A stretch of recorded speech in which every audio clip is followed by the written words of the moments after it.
Chris Brown got into some trouble while he was out in France as him and two other guys in his entourage got accused of rape. Then the charges got dropped because apparently the cops had big problems with the rape accuser's version of the events. So much so that now Chris Brown is getting ready to sue them for defamation charges. Now, apparently, Chris Brown was walking around Paris without fear of getting cuffed and hauled back to the police station because cops found his rape accuser's story almost impossible to believe. One source directly connected to the case tells us that, of course, TMZ would move. Oh, what the hell? TMZ just hopped to a whole nother article. One thing that really trips me out while you get back to that is that to think that, man, to be so rich, to be so successful, that you literally a walking lick, as they say it in the hip hop realm. Urban community, you a walking lick. Like you're just someone that's just ready to get fucking on because of how much you're worth. So to think that you can do basic human, you can't go fuck around without some shit like this, getting out there. You wonder why there's such thing as confidentiality agreements, or there being clause forms to be able to do intimate things.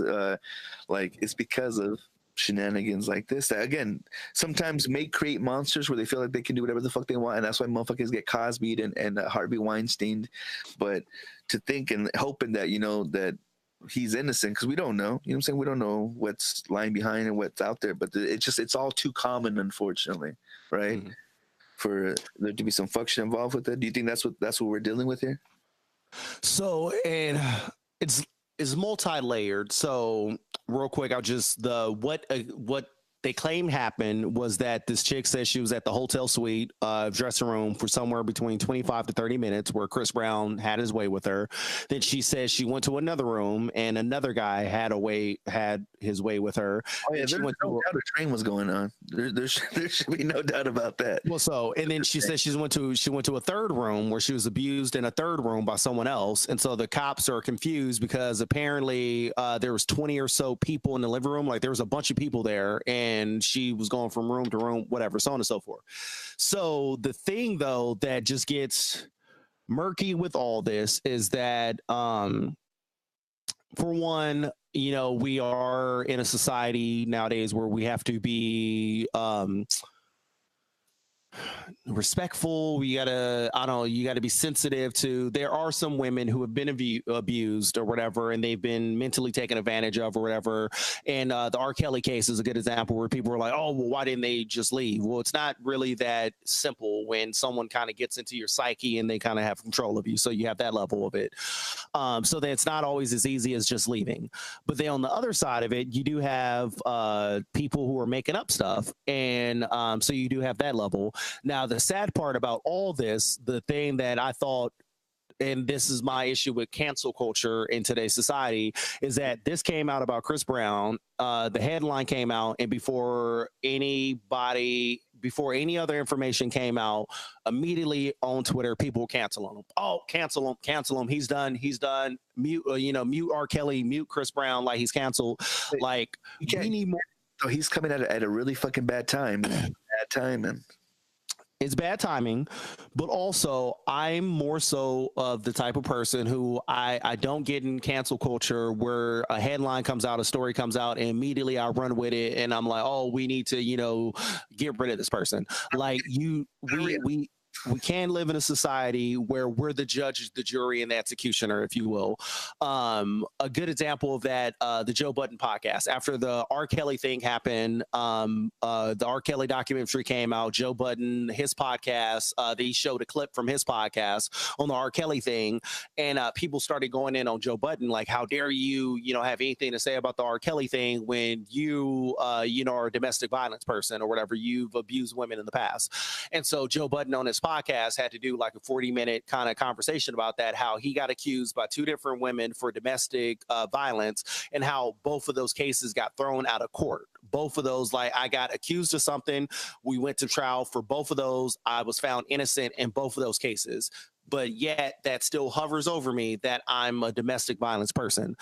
And then so then the question that he asked is, okay, well, so what do we believe? We believe the accusation, and then when a judge and jury gets involved, no matter what they come up with, we're not going to believe that. We're just going to go with the allegation.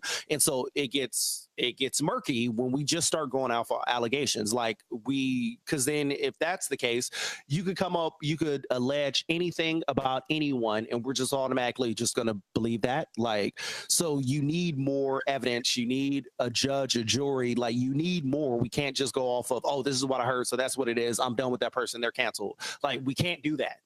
we can't be responsible adults and do that. No, we can't do that. It's because every day is in court, and even though we have a judge, a jury, and executioners, because of the fast-paced world that we live in with social media, which I guess it really blurs the lines with so much that we have going on in life, is that it's so quick. We are so easily available to make the decisions that we make, because all we need is what we just heard. You know what I'm saying? That's all we need to make an uproar, for that to be the shit in our cereal, or, you know what I'm saying, the piss in our the piss creamer for our coffee. Like, it's able to affect us that quickly. So of course we're able to uproar and start typing away and putting whatever fucking thoughts and negativity that we have out in the world. And that's the gift and the curse of social media. So the gift, as I always say, is like, a lot of people say, oh, we live in such a sensitive time. I don't think we live in a sensitive time. I think we live in a time where more people than ever have a voice now.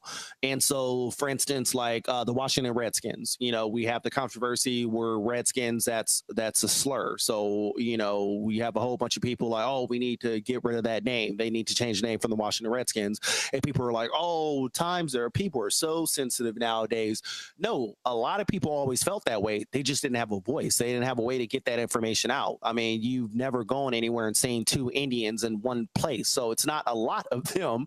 Like, you need social media helps get that information out. So then, you know, people could voice an opinion, and then other people could be like, you know what, I agree with that, retweet, so on and so forth.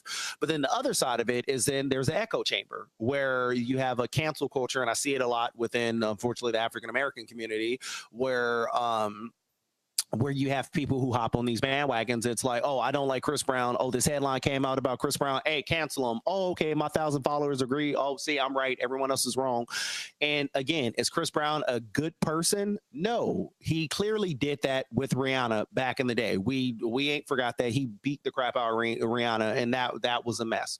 Then he clearly has some cocaine problems, because you can tell by his cheekbones and how skinny it is. Chris Brown is clearly on some cocaine. It has been for some years and all that. So yes, he does have those situations. Yeah, shout out to Bruno Mars. He got some of the most coked out cheekbones in the game, baby. Yo, shouts out to them cheekbones, man. That's how you can tell. Check the cheekbones and the bridge of the nose. That's how you can tell. Ooh.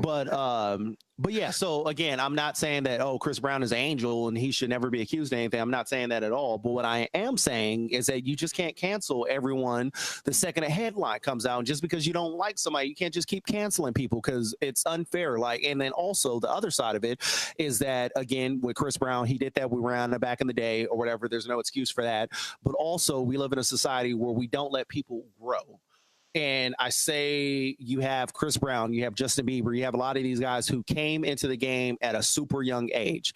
I could only imagine if I blew up when I was 17 years old. Wow. All the stuff y'all would have seen me go through over the course of 18 years. I know that I have not been an angel, and I know I had a lot of growing up and learning to do.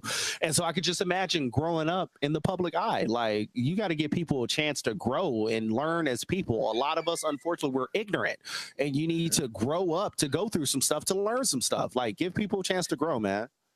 I don't know. The most millennial shit I've ever seen. The most millennial shit I've ever seen or read in a meme was something about someone saying that, like, I'm so thankful that social media wasn't around when I was growing up, because, you know, you can just imagine the sort of function that we would see. And again, not to kind of give light to it, but dude, I remember, and again, this isn't me agreeing to it. This is just what was around, like the sex culture being younger. Like, in trains happening, I don't know if that's a typical term, if people understand what that means. That means multiple people having sex with, I mean, not an orgy, because I mean everybody with one another. This would mean like a line of one particular sex had to be males taking their turn one by one, if not all at once, one by one with, you know what I'm saying, with the girl. And to think of that being something that was commonality, you know what I'm saying, when being young, that's very heavy. To think that there was that girl that would do that, whether because she thought she'd be popular or because she thought that's what it meant to be liked or whatever sort of Or daddy she just issue. enjoyed it. Or she just enjoyed it. Let's not be that blind to think that some people just aren't down for that. But a lot of times, especially being younger, and then you wanting access to alcohol or whatever said drug, like it's a bad combination for so much shit that I heard, and you know what I'm saying, just of that shit so commonly happening. Can you know what I'm saying? Can you? I know that sounds like nobody wants to incriminate themselves, but that was something that was common, you know, like. No, and again, and I could just imagine if I grew up with social media, because I recently, this was within the last year, I scrubbed my Twitter and deleted all the tweets that were older than like a year, because I would have old tweets that came up from like 7-8 years ago when I was in my late 20s, and some of the opinions I had, like, I don't even think like that anymore. It was like, really? Whoa, like you're it was see some of that stuff. I should go back. Yeah, because there's that I forgot the name of the app, but there's an app that basically every time hop or something like that, and every day I've used it before. Yeah, and so every day it shows you your tweets and your Facebook posts and your Instagram stuff from like that day, like X amount of years ago or whatever. And so I would see tweets from like 7-8 years ago. It was like, whoa, like that's completely like out of the realm of how I think nowadays. Because again, like even like I was super religious back then, marriage is between a man and a woman, and it was Adam and Eve, not Adam and Steve. And so all those like that, I don't believe that. Yes. I can't believe that. Yes. And again, just even with stuff like that or wherever, I'm looking at that and I'm like, whoa, I don't even think like that anymore. And so again, and I was in my late 20s at that time. So I couldn't imagine if I had social media 10 years before that. Oh my God, it'd be so many racist tweets. White people would hate me. If y'all think I'm wild against white people now, you should see how I was growing up. Boy, did I have some bars back then.